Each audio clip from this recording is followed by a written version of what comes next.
Class 10th के देखिए MP board के जितने भी विद्यार्थी हैं सभी विद्यार्थी ध्यान दें। इस वीडियो के अंतर्गत मैं आप सभी को देखिए गणित के पेपर के लिए गणित का एक बेहतरीन सा प्रश्न पत्र बताने जा रही हूँ और 100% श्योर इसके आने के चांस रहेंगे।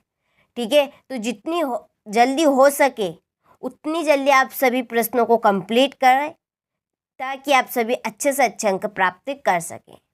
ठीक है, चलिए तो वीडियो को हम स्टार्ट करते हैं बिना किसी डाउट के। तो देखिए यहाँ पे पहला प्रश्न हमारा रहेगा द्विघात बहुपद में बहुपद की घात होगी, तो इसका आपका आंसर रहेगा 2। दूसरा प्रश्न है -2 + 5 शून्यक वाले बहुपदों की संख्या होगी, इसका आपका आंसर रहेगा 1। तीसरा प्रश्न बहुपद x² - 3 के शून्यक होंगे, इसका आपका आंसर रहेगा ±√3। ठीक है, चौथा प्रश्न है x - 2y = 0 और 3x + 4y - 20 = 0 रेखीय प्रतिच्छेद करती है। यदि द्विघात बहुपद ax² + bx + c = 0 के विविक्तकर का मान 0 है तो द्विघात समीकरण के दो भिन्न वास्तविक मूल होते हैं। ठीक है, छठा प्रश्न है एपी दी गई है आपको 10, 7, 4 का 10वां पद, इसका आपका 10वां पद बनेगा -17।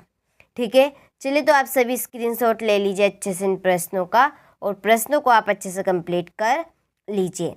इसके बाद में हमारा अगला प्रश्न है रिक्त स्थानों की पूर्ति कीजिए। ax² + bx + c एक द्विघात बहुपद का उदाहरण है। ठीक है, दूसरा है समीकरण 3x² + 2x + 1/3 = 0 का विविक्तकर डेडेडेस है, तो कैसा रहेगा आपका 0 रहेगा। ठीक है, और जब किसी अनुक्रम के पदों को किसी नियम द्वारा लिखा जाता है तो इसे श्रेणी कहते हैं।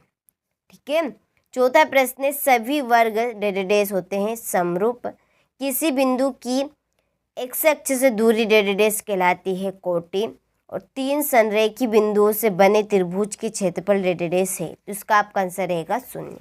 चलिए आप सभी स्क्रीनशॉट ले लीजिए और अच्छे से कंप्लीट कर लीजिए।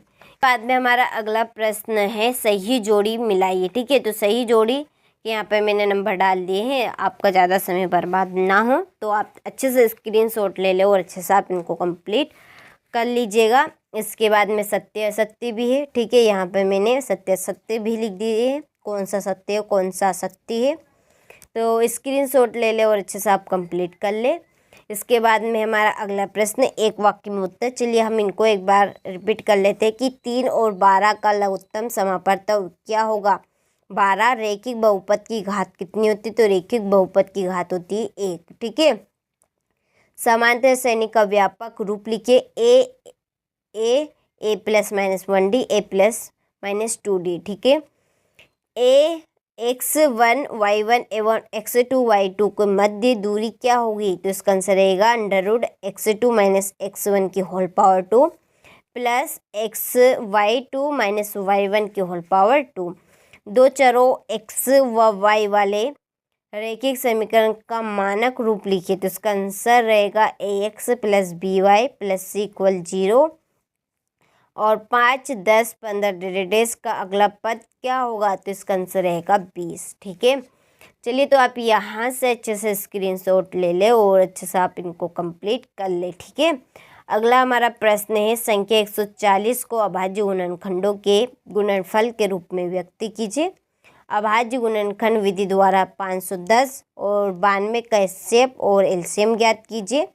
द्विघात व्यंजन 6x² - 3 - 7x के शून्य ज्ञात कीजिए। ठीक है, तो चलिए आप यहाँ से स्क्रीनशॉट ले लें इन प्रश्नों का और अच्छे से आप इनको कंप्लीट कर लें। इसके बाद में हमारा अगला प्रश्न क्वेश्चन नंबर 12, 13। ठीक है, आप तो इन प्रश्नों का स्क्रीनशॉट ले लीजिए और यही प्रश्न आप सभी को परीक्षा हाल में देखने को मिलेंगे, तो आप जल्दी से इन प्रश्नों को कंप्लीट करें और परीक्षा के पहले एक बार इस वीडियो को आप ज़रूर रीड करके जाइएगा। ठीक है, तो ये